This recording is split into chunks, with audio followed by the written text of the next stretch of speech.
नमिता और उसके mummy papa कचरा उठाने का काम करते हैं, जिस वजह से उनके घर में 2 वक्त के खाने के साथ लोगों की गालियां और ताने भी आते हैं। एक दिन नमिता कचरा उठा रही होती है कि तभी फोन में देखते हुए एक आंटी वहां नमिता से टकरा जाती है। छी छी, ए लड़की, तू देख कर नहीं चल सकती क्या?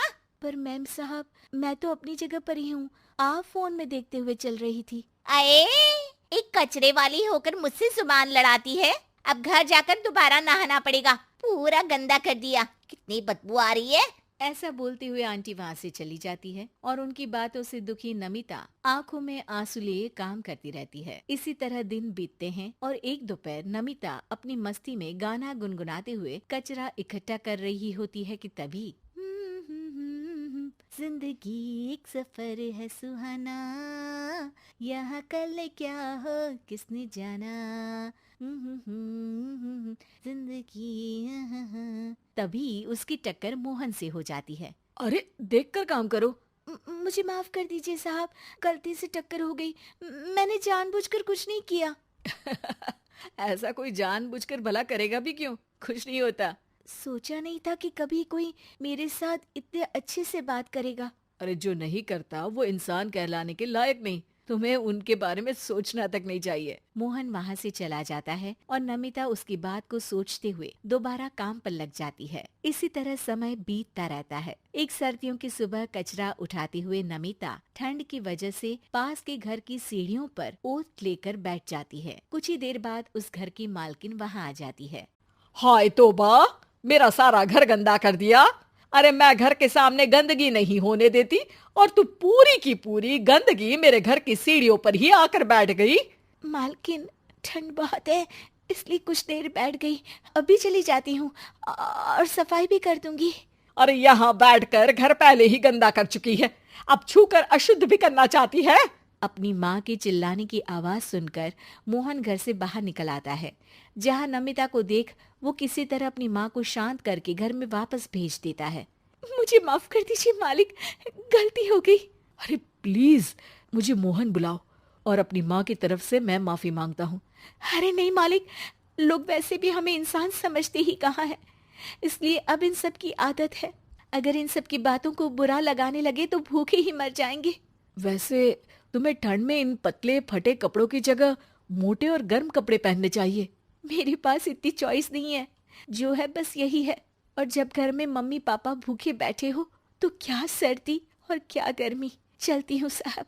नमिता तो वहाँ से चली जाती है, लेकिन अब मोहन उसके बारे में सोचना ही बंद नहीं कर पाता। कुछ दिनों बाद नमिता दोबारा कचरा उठाने मोहन के घर के पास आती है, जिसे देख वो एक नया गर्म सूट लेकर उसके पास आता है। ये तुम्हारे लिए है। शुक्रिया मालिक, पर ये तो नया है। हाँ, किसी को गिफ्ट में नई चीज ही तो दी जाती है। हमें कोई गिफ्ट नहीं देता। हाँ, नई चीज तो बिल्कुल नहीं, पर आपका बहुत शुक्रिया। चलती हूँ, बहुत काम बाकी है।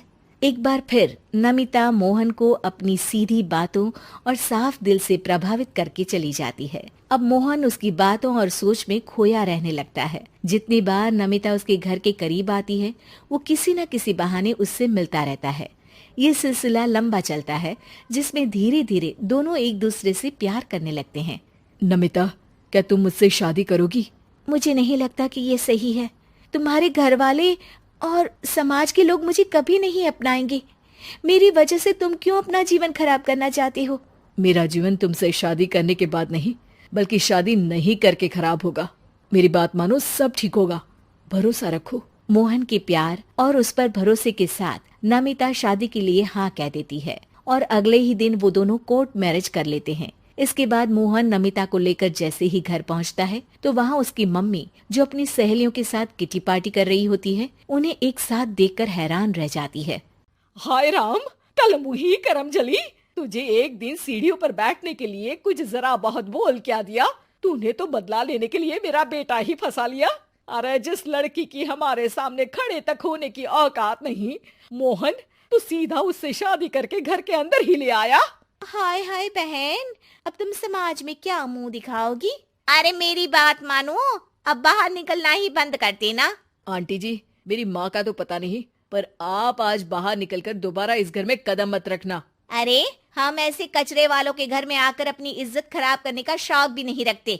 अगर यही कचरे वाली आपके घर का कचरा उठाना बंद कर दे तो उस आलीशान मकान में आप 2 दिन भी नहीं रह सकती। पता है क्यों? क्योंकि आप जितनी गंदगी फैलाते हैं ना, उसे ये साफ करती है। इसलिए आपका घर साफ रहता है और आप उस पर घमंड कर पाती है। इस हिसाब से तो आप और हम कचरे वाले हुए। ये नहीं, कुछ भी हो, बीमारी, ठंड या गर्मी, ये हमेशा अपनी फिक्र ना करते हुए आपको सेफ एंड क्लीन रखने के लिए सफाई करने आती है और आप इसे ही गंदा बोलती है।